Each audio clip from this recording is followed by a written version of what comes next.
Welcome back to the Social Impact Level Up podcast. This is where we blur the lines between business, nonprofit, and impact. I'm your host, Wendy V, and I'm a social impact strategist here to help you build a successful and sustainable legacy of social change. In this week's episode, we're going to hear from a social entrepreneur who has been on a journey to change the world just like you. If you are interested in social entrepreneurship, this is the place for you. Let's jump right into this week's episode. Hey everyone, it's me, Wendy B, and I am here for another episode of the Social Impact Level Up podcast. Really excited today to bring one of my funny friends to you all. This is Jocelyn Abad, and we are here to talk about everything comedy and more. And the reason why I brought Jocelyn on was because she's transforming what comedy looks like, not only being a female, but also being a Filipina, who I just learned is actually from the community next to me in Los Angeles. So I'm Whittier girl and you're Pico Rivera girl. And so we are like, we are in the same neighborhood. Our hoods are like, yeah. We are from the same hood, which is amazing. Literally. It makes sense because our personalities are so similar and bubbly and SoCal girl. And I just never thought to ask you where you're from before. I'm going to toss it to you to introduce yourself, but I just wanted to say welcome to the podcast and we're super excited to have you. Thank you so much, Wendy, for having me. Hi, what's up, everyone? Yes, I'm Jocelyn. I am a funny female Filipino comedian from Los Angeles. As far as I know, currently the only and one and first of my kind. My story is I started doing stand-up sitting down on Clubhouse. Yes, social audio crack. Made popular during the pandemic. And yeah, I will be celebrating my 2-year anniversary on March 25th, 2021.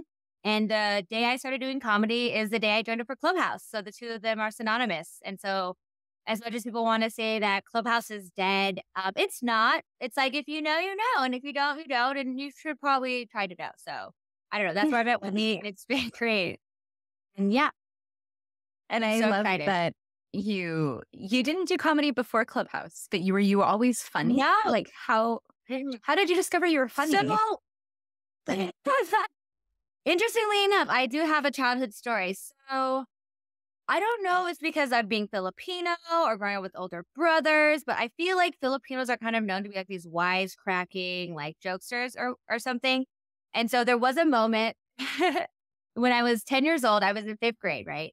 And I have ADHD, I'm neurodivergent. And as a child, I would say my thoughts out loud under my breath to myself, and my classmates around me would overhear me and laugh. So I remember this one time we were outside, we were running around in circles for PE, and I don't even remember what I said, but I said something and my entire class just erupts in laughter. Like, and my teacher is like, Jocelyn, that's not funny. And I stopped and she's like, that's hilarious. And I was like, oh. And so like basically ever since then, I just, I've always just been this loud mouth, just saying whatever I think out loud, and people are laughing at it. And then ultimately that's kind of like the stem of my comedy. So I've kind of known ever since I was a young age that like I have this ability to just make people, laugh. And my introduction, I say that I live and love to make people giggle by giving their funny bones a wiggle. So. That's my I don't even know how to rhyme like you do. I am so not there. Maybe you missed your calling as a rapper too, but I love it.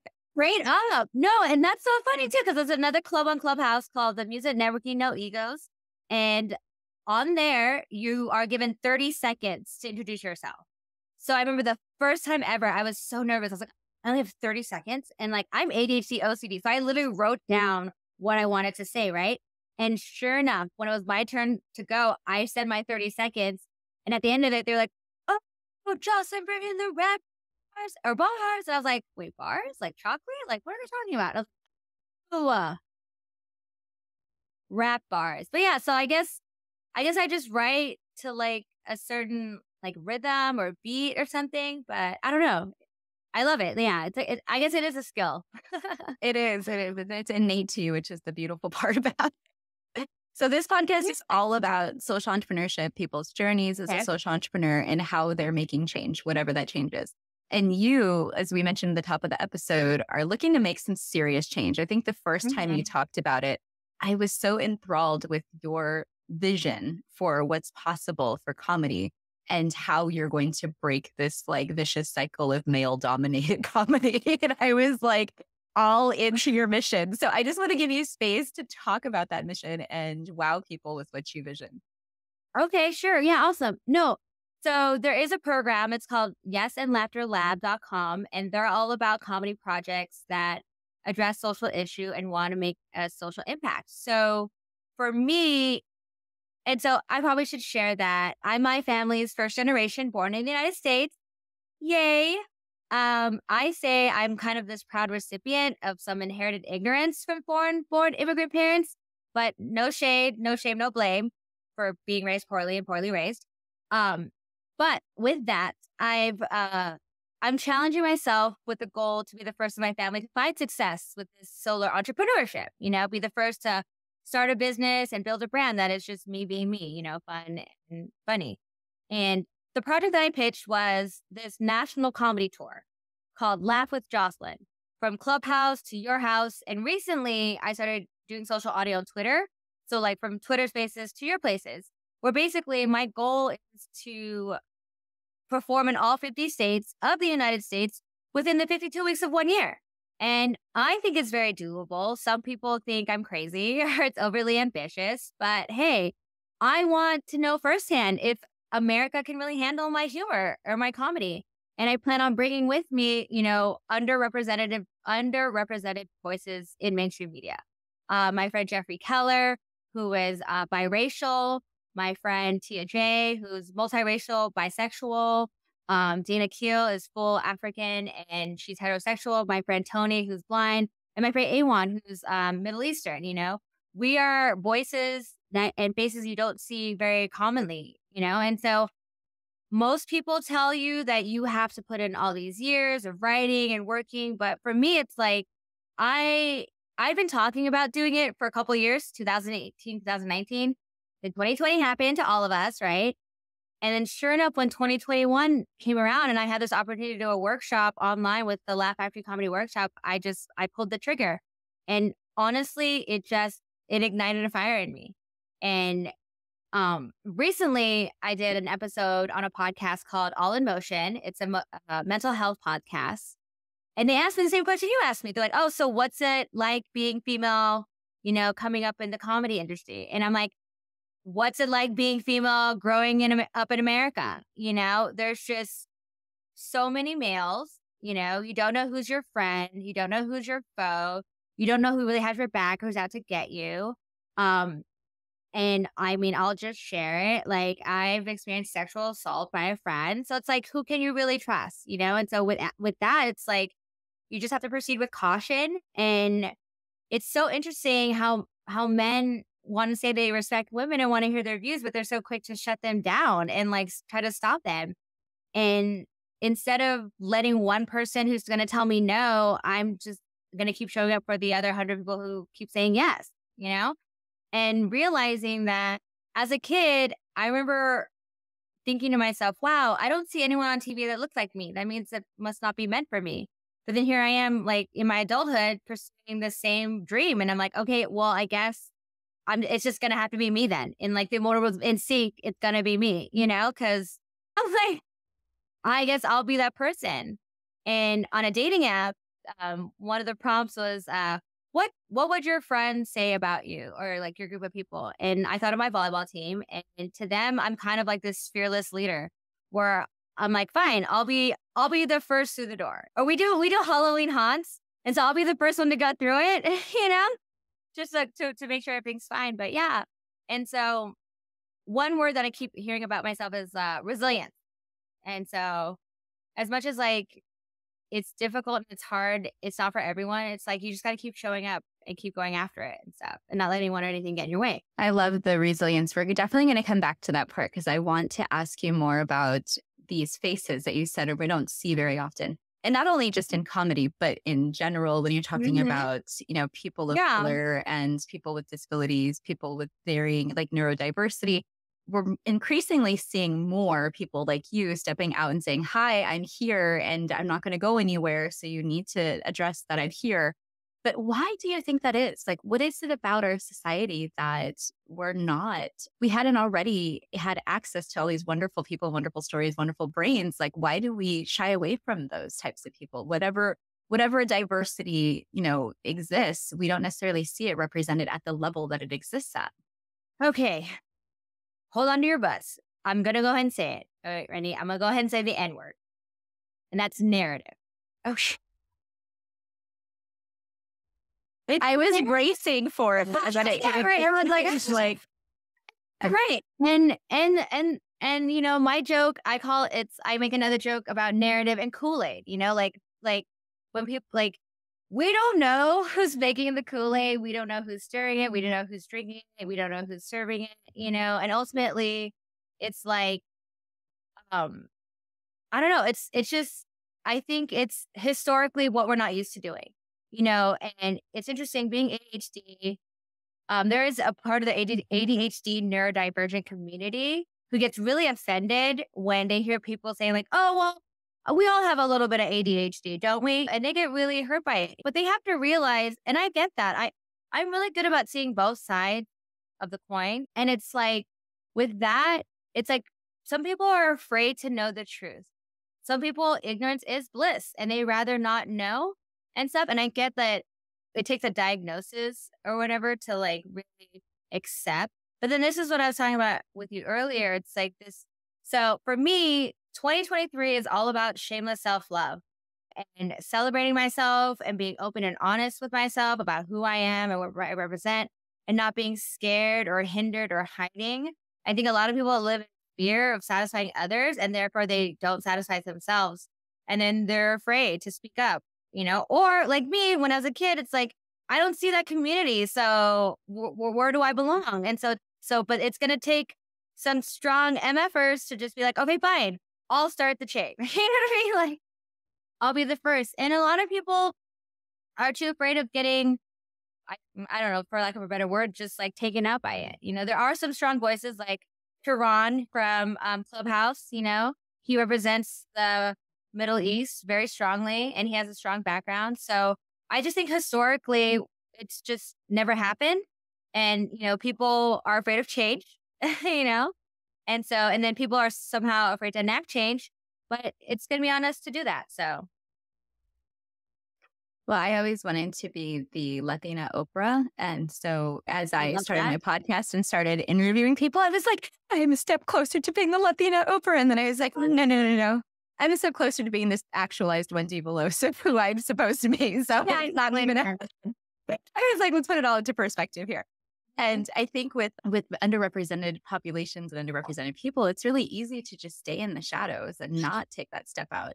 I mean, it's almost easier in some ways to just be part of the masses, the faceless masses.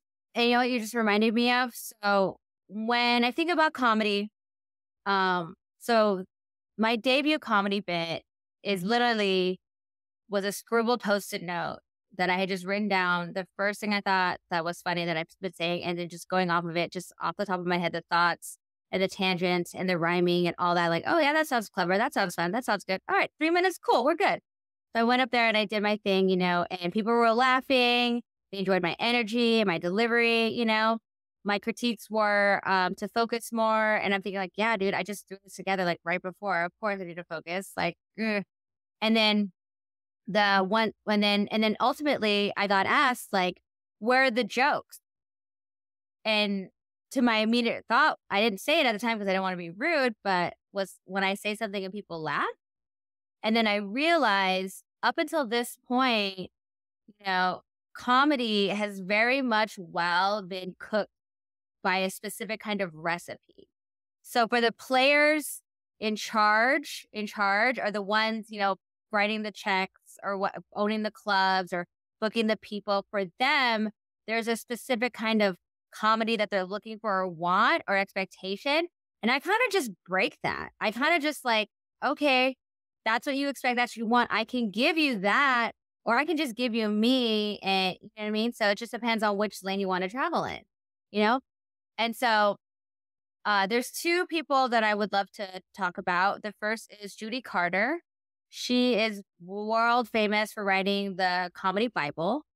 And with her, that's kind of recipe that people are expecting. The second is Steve Norton. He wrote a book called How to Kill in Comedy, and it's about coming up with your comedic character, right? And the first thing he talks about is you have to have a flaw, right? You have to have something wrong with you. And that's what you address.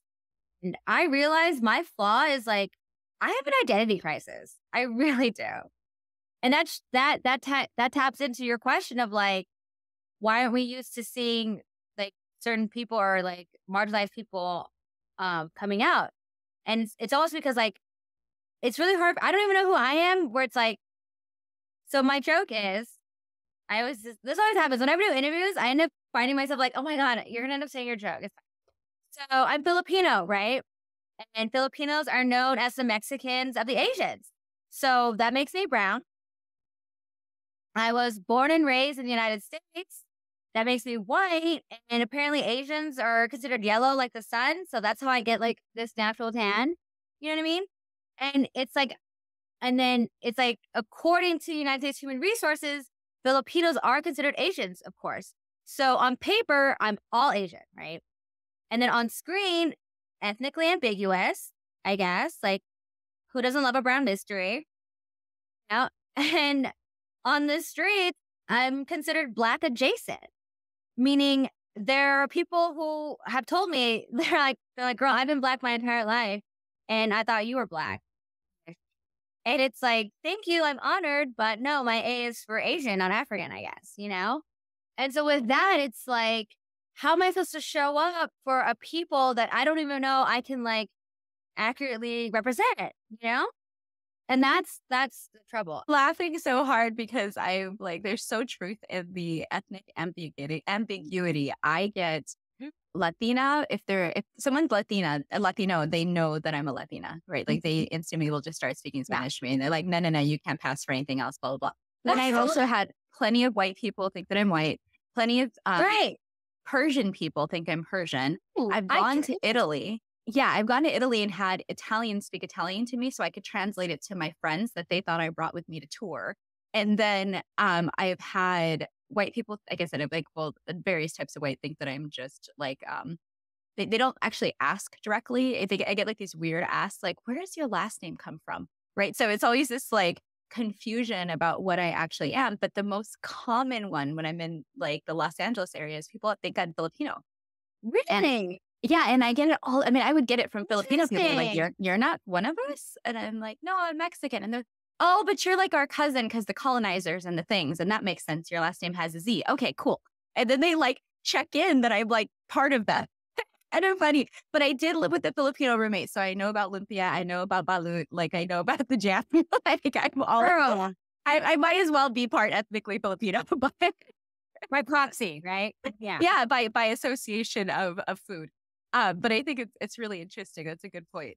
So my thing is also like, so I don't know if it's because my parents saw my potential as a child or they just kept me busy to keep me out of trouble. But from the ages of 5 to 10, I know, right? They had me acting and singing, modeling, dancing, ballet, jazz, tap, acrobats, musical theater, the whole 9 yards. But honestly, again, being foreign immigrant parents, they kind of failed at being stage parents. You know, they didn't really know, you know, and for me I'm already like, oh my God, I'm different. Like, you know, I don't look like anyone. No one looks like me. Like, so I lacked that confidence you need at that young age to really like excel, you know? And so it was tough. So it's like, and even when every time I thought about going back into the entertainment industry, I'm like, if they're casting for an Asian character and I show up, they're going to think I'm lost. You know what I mean? And it's like, you know, and then it's like, and then if I want to go for like maybe a Black or African character, I just didn't want to play into those stereotypes. I figured, because in my head I'm thinking, there's enough Black women for the Black roles. You know what I mean? Like, and so then that just, and then, okay, so you're Filipino, Joss. There aren't any Filipino girls. Oh, you know what I mean? So it's like, dang. So I'm going to have like generic woman of certain stature. Because I just, small woman. Okay, cool. Got that. But honestly, girl, I'm not going to lie. I killed that 18 to look younger category, apparently. But so Joe Coy, I love Joe Coy. I don't care who hates him for whatever reason. Haters are going to hate. be Beyonce, turn that hater into lemonade. But I love Joe Coy because he's literally paving the way for future Filipinos in mainstream entertainment media. You know, I don't know any other Filipinos other than him and me. But you know what I'm saying? And so it's like, we don't see the people out there because maybe they're like me when I was 10 and little and be like, oh, there's no one, so it's not meant for me. It's like, no, let's change the N-word narrative. You know, let's stir something else into the Kool-Aid and let people know. You know, especially with the whole Oscars thing, I feel like there's that whole like controversy or something. I don't know. But you know what I mean? So it's just like it's being brave enough and courageous enough to enact the change, you know? And I think growing up in LA, we probably saw that more than others in other parts of the world because Hollywood being there and there being so many actors, actresses, child actors, people that you knew who became actors, and they end up, you know, doing stuff in Hollywood or commercials or whatever. And you almost have more exposure to it, I think, in Los Angeles and other places. So you're cognizant of the fact that there's no one on the news, no one on any of the other places that look like you. I think when Sofia Vergara came out big, I was like, right, we got somebody, y'all. And now it's just making her into a sex symbol, though. No, like, why can't she just be exploited for her talent? I heard that she was in Soul Plane. Do you ever see Soul Plane? Oh my God, hilarious! And I heard she didn't really wasn't really happy with that because of how they just, you know, the whole S word stereotype. You know, how much are you going to play to a stereotype? How much are we trying to change the stereotype? Or you know what I mean? Or like, it's just it's going to be an interesting new world coming up, and especially since all of us have this combined experience of the pandemic of 2020. We all have, everyone felt it around the world, you know, and so we all have that experience to kind of bring us together. And I kind of talk about that a lot with people. And so in terms of social entrepreneurship, I got to talk about social currency, I guess, right? And so in terms of social currency, I've been busting my butt the last 2 years, doing comedy, getting out there on social media. I'm kind of a social media savage. Anytime someone says a new platform is launching, I immediately sign up. I don't care where it's going. If it goes nowhere, underground, in the ocean, it doesn't matter, because I just want to get a handle on that handle, you know? And you never know when the next big thing is going to be or who's going to be on it. And honestly, like early adopters, it's never a bad thing to be an early adopter, to get in early, you know? So, and so my humble brag is that I recently did the math, and I guess across all my social media platforms, I have a combined following of 24,000 people. And that's in just less than 2 years of hustling. So I'm really happy about that. I didn't realize that. And again, shameless self-love. I'm going to celebrate myself for putting in the work and being able to see the fruits of my labor. Yes. And that's part of the resilience, right? Like the continuing to show up, to take inspired action all the time, which we talk about on this podcast, and to have the ability to continue to level up over the course of the time as you're refining yourself. And so I want to ask, I know we mentioned resilience earlier, but what was the biggest challenge that you feel like in those 2 years that you've been stepping out and showing your face in this? Can you describe a moment or an experience or a story that was challenging for you and how you overcame it? So doing comedy, the biggest challenge is, so I started doing stand-up in March, sitting down on Clubhouse, right? March, April, May, 2 months in on Clubhouse, someone in the Laugh Factory Comedy Workshop, you know, a moderator, and a moderator is like, you know, like an HBIC or just someone who's respected or whose opinion, quote unquote, matters, right? And someone told me after hearing me do a set that maybe I should stop doing stand-up. Maybe I should just try being a vlogger or something, you know? And they tell you all the time you need tough skin, right? I'm not going to lie. I cried. I started crying on Clubhouse, and like, oh, you're crying now? You need to have tough skin. I'm like, I have tough skin, but guess what? I'm also a human being. So if you say something that hurts my feelings, I'm going to react to it. There's no controlling that, you know? And there was a number of people and in those situations, and kind of a double-edged sword, because on one hand, I'm getting attacked and I'm being broken down. But then on the other hand, I got so many DMs for people being like, F that. Who is anyone to tell anyone to stop pursuing their dream? This is your journey. Da da da da. So it's almost like that yin and yang, that balance, you know? And so that was really, and immediately I was like, I wasn't going to quit, but I was like, okay, Joss, maybe take a break, maybe take a step back. But then almost in the same breath, I was like, no, F that, And so I basically took the set that they were so unhappy with, reworked it, came back literally within the next 24 to 48 hours, re-delivered it, and got the note that that was the best set they'd ever heard me do before. So there's that, and a year later, I'll say, like I said, this last 6 months, I've been on Twitter Spaces doing the same thing. And I exclusively do this 5-minute earmuffs, pick joke set on Twitter Spaces because, girl, the NFT, blockchain, crypto, DeFi, DeGen, Web3 community, it is one ginormous, like, hot dog fest. I'll say that much. So that's why I went with this joke, because this joke, it's 50-50. Guys are 50-50. They either love it, think it's hilarious, or they hate it, start comparing to Amy Schumer, blah, blah, blah. And again, I had the same moment where some guy made a point to tell me that you're not funny. That wasn't funny. I didn't think that was funny. Compare me to Amy Schumer. Really kind of just like, not trying to break me down, but you know what you're doing when you do that, And so it made me upset. I didn't say anything. And then I went to another space with like other people who think I'm funny, right?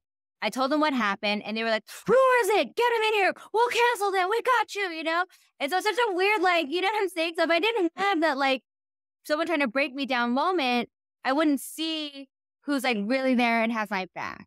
So so it can be challenging to be met with those no people or those naysayers because it's easy to just quit and give up.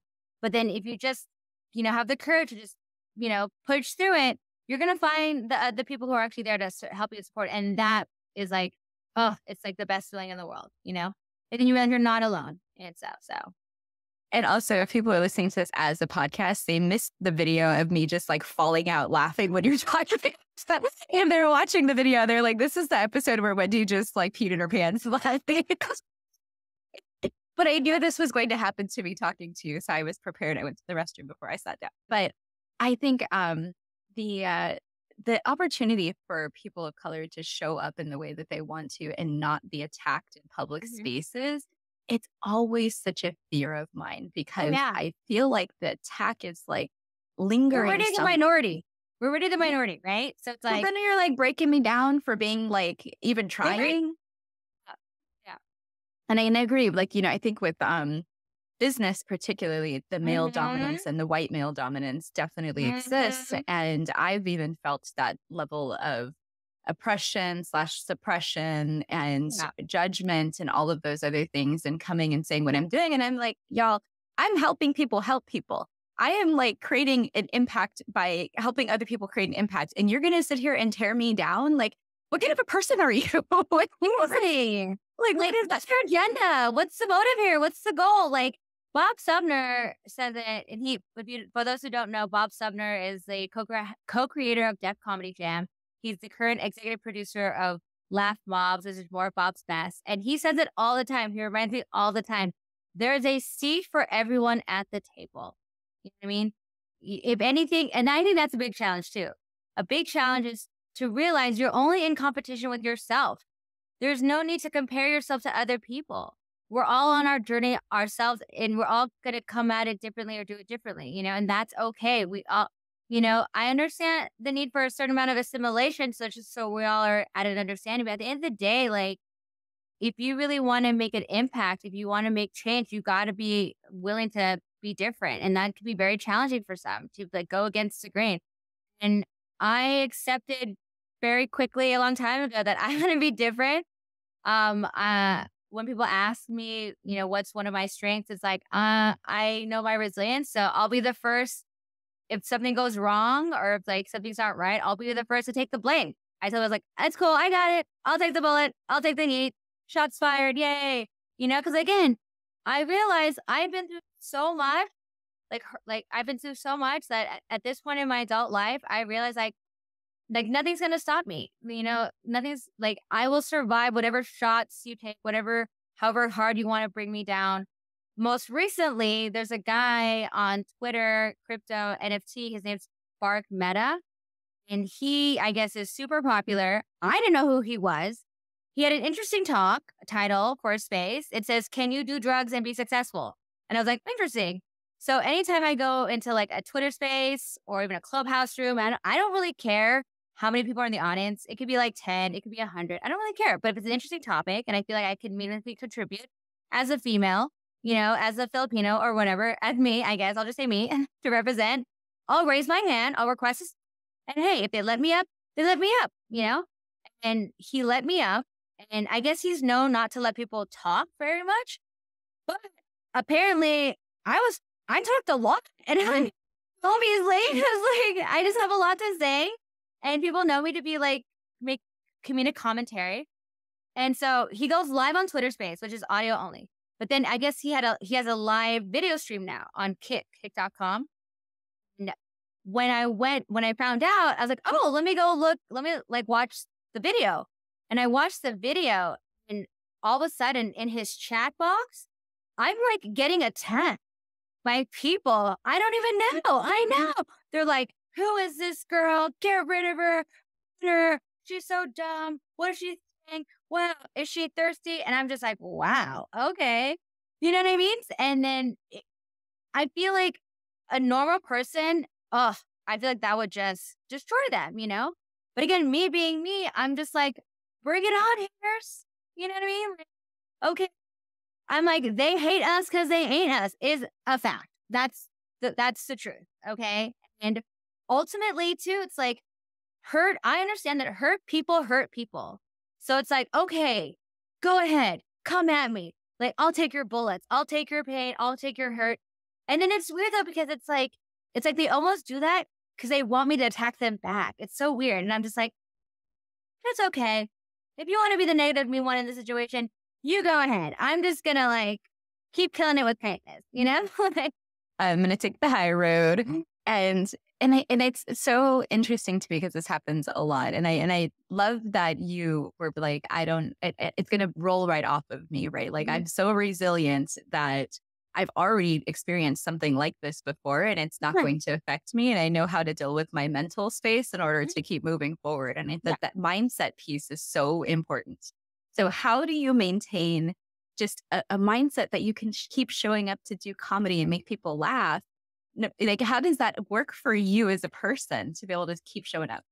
God knows. But ultimately, I think it's growing up with two older brothers. I think they very much, helped me be the strong female, coming at you person. And then it's just, it's so hard because I do get pushed to the point where I just break, and then that's fine. And then, because it's like those breaking points are human moments and I love them. And my whole thing too is that I love awkward moments. I love awkward situations. I really do. Like I kind of just lean into it. I'm like, okay, sure. Let's see where this goes.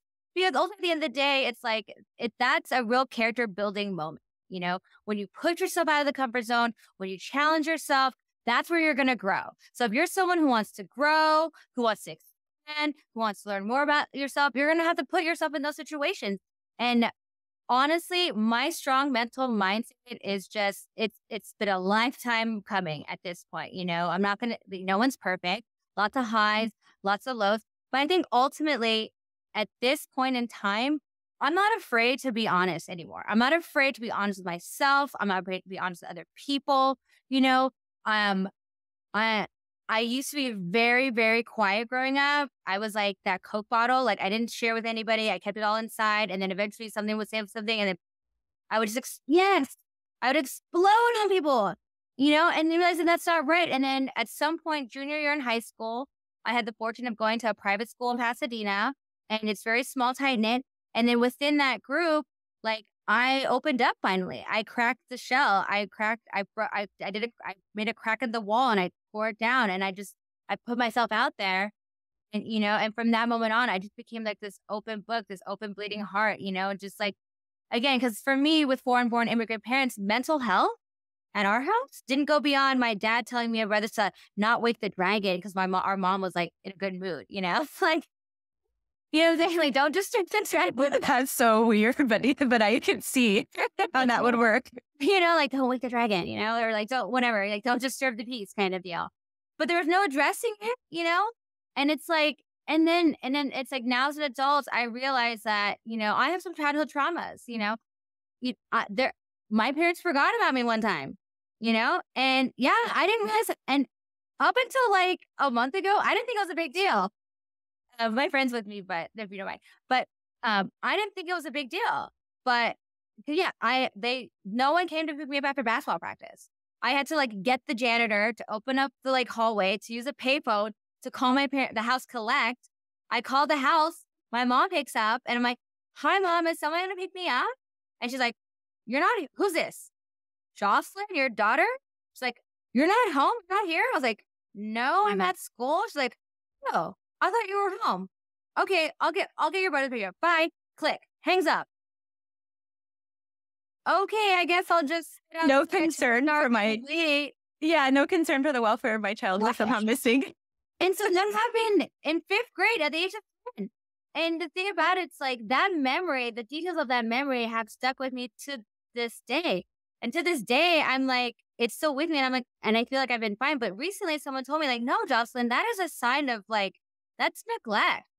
That's a traumatic moment. Like, your parents forgot about you. There was no accountability. That has tremendous effect on you, And so I'm just like, whoa, So again, it's just people willing to share their stories. Part of my mantras for comedy is cope with comedy, heal with humor. And in this last couple of years, I've learned this new one where it's like healing through hearing you share your story, healing through hearing other people share their stories, realizing you're not alone. We all have a lot more in common than we think. And that's going to bring us together. And then for me, part of my comedy, my pitch for that comedy project, this national tour, Laugh with Jocelyn, it's just to let people know that, being human is hard and we're all human here. And we're all just trying to like, get through the day. And, laughter is really a universal language. Let's see if you guys speak my language. I love that you brought the word healing up because that was what I kept hearing in my head to ask you. Is like, it sounds like you've done some healing work through this whole journey in order to show up for other people. Yeah, absolutely. And that's the thing. And it all comes under the same line, just not being afraid to speak up, not being afraid to raise your hand, not being afraid to get on stage, not getting afraid to say a word, because I think everyone knows public speaking is like the number one feared thing of all humans, right? We all like know this and hear this. And it's kind of funny how like in college, they make you take it. They make everyone take it. They want you to face your fears. And so because of that, I think that is a fear that a lot of people will just let it take over. And I think that's answers your question of like why we don't see a lot of people coming out and showing up for the minorities. Like you said, they'd rather play it safe. And not necessarily live in fear, but just like be like, it's okay. So we'll see.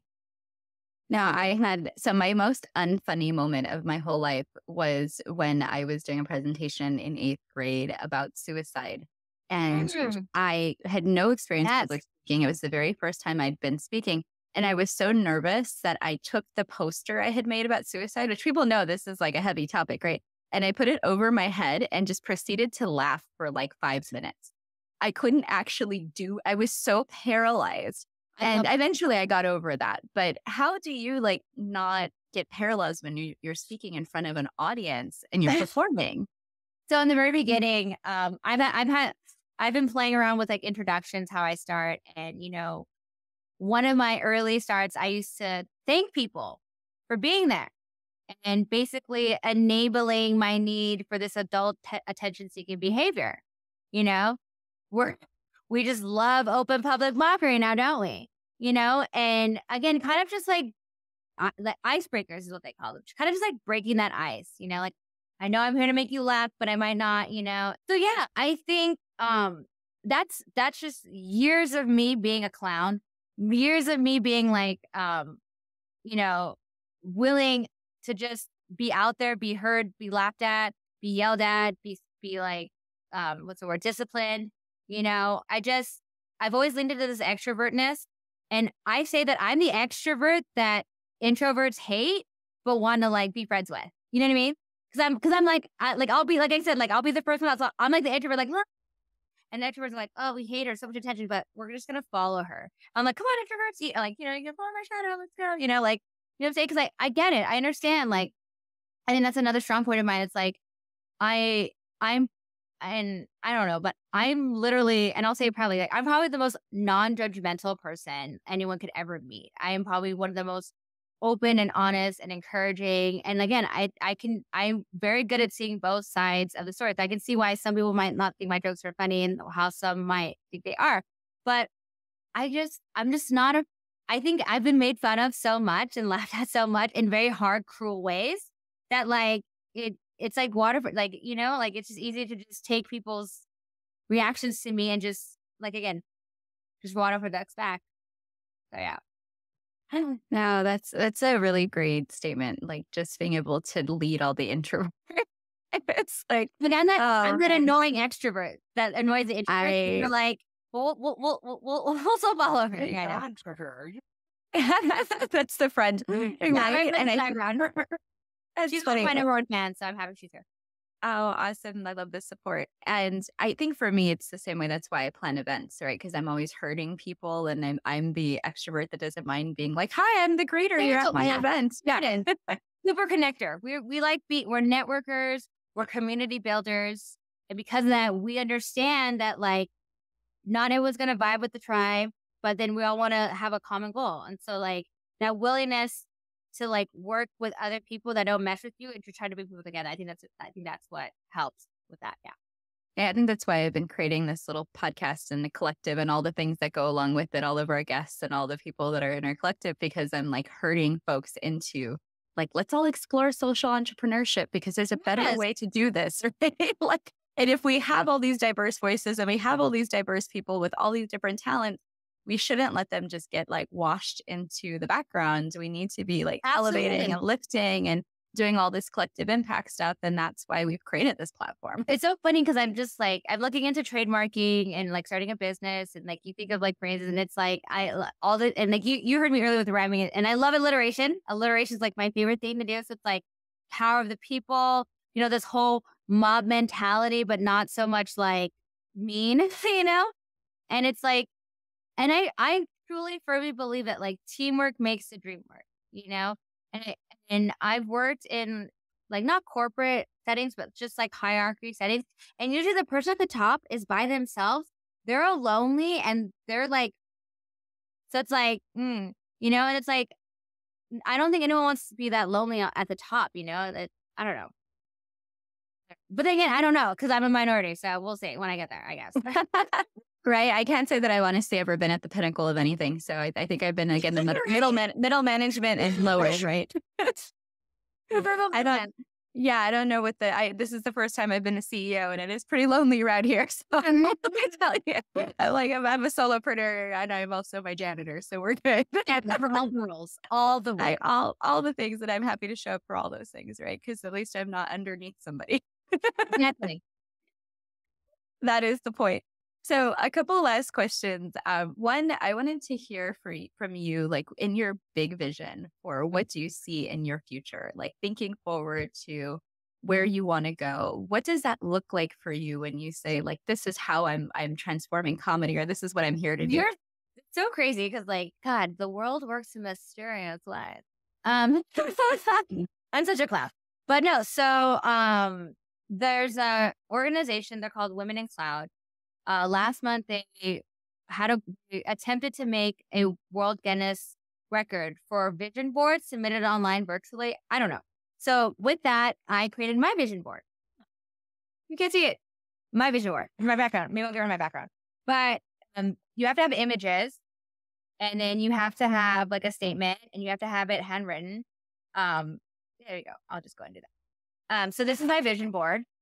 Right? And then the images at the bottom are money going to a hand, a stand-up set, a laptop, a pen and paper, a heart, a book, a TV set, a film camera, and a globe or a globe with a airplane. And basically, so you asked and I shall share. So you have to write in hand. And so I wrote in hand, I pledge to make this vision a reality. And it says, Dear Universe, in the immortal words of the Doors, the time to hesitate is through. I have a story worth writing and sharing. My comedy origin story, how I started doing stand-up sitting down, social audio only on Clubhouse. And my first generation female Filipino from Los Angeles, California, growing up story. Inherited ignorance. No shade, no shame, no blame. How I was raised poorly and poorly raised in the United States. American dream for my foreign-born immigrant parents did not go beyond refuge, family, house, home. My American dream is not better. It is bigger and brighter. I was born to create and elevate. I'm here to connect and collaborate. I'm excited to entertain and educate. I will always follow my dreams and actively pursue all my passions wholeheartedly. I will be the first in my family to find success with solo entrepreneurship. I am limitless. I want to get paid to perform live comedy and be a stand-up comedian, launch an online business, sell merchandise and digital products, write scripts, publish a book, produce a feature film and episodic, find a life partner, be loved, travel the world. I will be healthy and happy with love, Funny Jocelyn. So that's like basically my big picture. And for me, it's like, I just see myself creating a platform for people to share their voices to as well. You know, a lot of people hear my story and they think it's pretty inspiring because, again, I kind of just go in with this fearless it attitude online. So after that live with that guy, Bark Meta on kick.com, I changed my name on the platform from Funny Jocelyn to Team DGAF. And just to be like, you know what I mean? Like, because you have to be that way. Because, yeah, haters are going to hate, and it's okay. And so, yeah, I definitely see myself becoming a pretty, I don't want to say famous because I'm not really after the fame. I'm just after being successful at doing what I love. And that's just entertaining people, making them laugh. And by success, I mean just, you know, making enough money to afford my living and to help others. Do you know who Pete Cohen is? No, who's that? Wait, Pete Cohen is a public speaker mentor, and I love him. I work with him on Clubhouse, and he talks about your future self, right? What does this person look like? What do you call them? What's their name? You know, in terms of one, health and fitness. Mine is the active athlete. In love and romance, I'm the hopeful romantic. And then in terms of wealth and finance, I'm the disposable income distributor. Basically, yeah, I make enough money to support myself and my living and to support and share with others. And that's where I want to be. And that's where my goal. And that's where I see myself in the future. And that's why you're a social entrepreneur, because your goal is not just to keep all that wealth to yourself, but to really spread it around to other people and help them with their journey. Yeah. And I know we talked a little bit before this about love, that you just reminded me when you were talking about, you know, the partner you deserve. You're such a big vessel, and you definitely need the right partner to support you in your journey. And I just think that's such a beautiful reminder for a lot of us who are women, who are stepping out on our own, who are being the biggest, boldest version of ourselves, to expect that there is another person who will appreciate that vessel and not try to support or hinder it. Yeah. Oh my God. So again, you can look up your birthday cards. Basically, the day that you were born reflects certain cards in the 52 play card deck. When people look up my birthday, I guess I'm like a king of clubs and or eight of spades or something. I've written down somewhere. But basically, when they read it, like, oh yeah, you have a strong like alpha male kind of energy. And I was like, oh my God, I get told by the guys that all the time. Like I'm too alpha, and they want to be the alpha. And I'm like, okay, well then be the alpha. I don't know. I'm 100% switch. We go back and forth. Like, hey, like I'll work with you. But so here's the thing. Yes, I definitely need someone who's going to support me, because I can, like, just thinking about my most recent dating experiences, like I cannot be with someone who's going to be jealous or insecure. You know, I can't be with someone who's going to be offended by me networking. And, you know, as women, it's inherent. We have to flirt. Guys do it too. But for some reason, women get easily, like, we're first to get persecuted for doing that, you know? And it's like, what? Like, we're systemically brainwashed to be accommodating, to be like flattering to people, to give people like, you know, space or whatever. And you're going to attack that? No. And this is another thing, like moving forward in terms of looking for a life partner. It's like, I realized I wasted a lot of time being with someone trying to convince them otherwise. Most specifically, I was dated a guy who said I was argumentative. And I'm like, I'm not argumentative. Like, what? Like, okay, well, let me just like, no, let me prove to you that I'm not by being together, but bad, you know? So yeah, and then more recently, a guy was like, "You're untrustworthy," and I was like, "What? Like I'm the most honest, like real person. How can you say that?" And then it's like you have to realize, like, it's not on us to change somebody else's perspective of us. It really isn't. All we can do is just keep showing up as our genuine, true, authentic self. And then if someone accepts it, they don't, because you're going to waste a lot of your time, energy, and effort. You're really going to deplete yourself trying to prove someone otherwise. So the day I meet someone who accepts me for who I am, all work in progress as it is, and, can support me and doesn't get jealous or insecure and can trust me, then yeah, that'll be my life partner. I've yet to meet that person yet, but that's my advice for anyone out there. I love the hopeless romantic, because that's true, that it's like you want all those things, but you also are not going to be willing to accommodate or to suppress yourself in order to get those things. Yeah, I completely agree. And I can parallel all of the things you said for sure. Yeah. All right, girl. So last question. If people have laughed or had fun during this episode, thought that you were an amazing person like I do, where can people find you, and what might they want to connect to you about? And what do you need from people to support you? So glad you asked. Great question. Okay, so I've packaged 2 pieces of video content of mine that I'm going to be selling as my first digital products when I launch my online business, which will be happening very soon and shortly. Please go to my website, laughwithjocelyn.com. Sign up for my email mailing list so you'll be the first to know when that's happening and when's it going on. And just follow me on social media on any platform. I'm very accessible. I'm very approachable. And like I said, I'm on all of them. Twitter mostly, and Clubhouse. I'm Funny Jocelyn on there. And then on Instagram, I'm Laugh with Jocelyn too. And yeah, that's about it. I don't know. Like I'm so early. It's so new that I'm just like, yes. So like, yeah, and I tell people, like, and that's how I grow my social currency organically. I tell people, please follow me if you find me genuinely entertaining and funny. If you don't, then don't, because that's how I know. Yeah. And then when you're on your 52-week world tour, United States tour, people can then follow you and go to your shows. Right. And that's my thing. I want to, as much as like I'm online, you social currency, at the end of the day, I want to meet you in real life. I want to be with people out in real life. I want to be IRL. One of my things I say is like free hugs. I'll have a free hugging booth. Because again, like that's what people need. They crave that genuine, sincere human connection. And I can't fake anything. The fakest thing about me at one point was my eyelashes. That's it. So it's like if you want real, genuine, sincere people or person, that's me. So. Absolutely. Well, I'm going to pick up on my hug when I go home next time. I'm going to call you from Whittier and like, hey, let's meet up and get that hug on and get our tía mía. Oh, bro, I love their coffee. It's so good. It's so good. Shout out to Latino owned brands.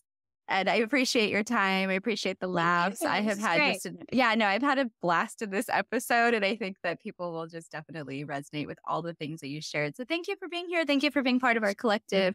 And for just being you and being able to be unapologetically an amazing person. So take care. And it's good to see you. Yeah. Thanks, everyone. Thanks, everyone, for being here for this episode. It's been great to have Jocelyn. And we will be back with another episode of the Social Impact Level Up podcast. Thank you for joining us for another episode of the Social Impact Level Up podcast. It's been awesome to interview today's guest, and I hope that you leave inspired to take action. If you're looking for any of the information we spoke about, it's probably down in the show notes. Make sure that you're checking them out and you're clicking on any of the links that seem exciting to you. If you are looking for a coach or a consultant to help you with your social impact or your sustainability, reach out to me via my website, hop on my email list, or jump into one of my programs. All of the links are below. So excited to have you as part of the collective. Make sure that you come back and join us for another episode next week.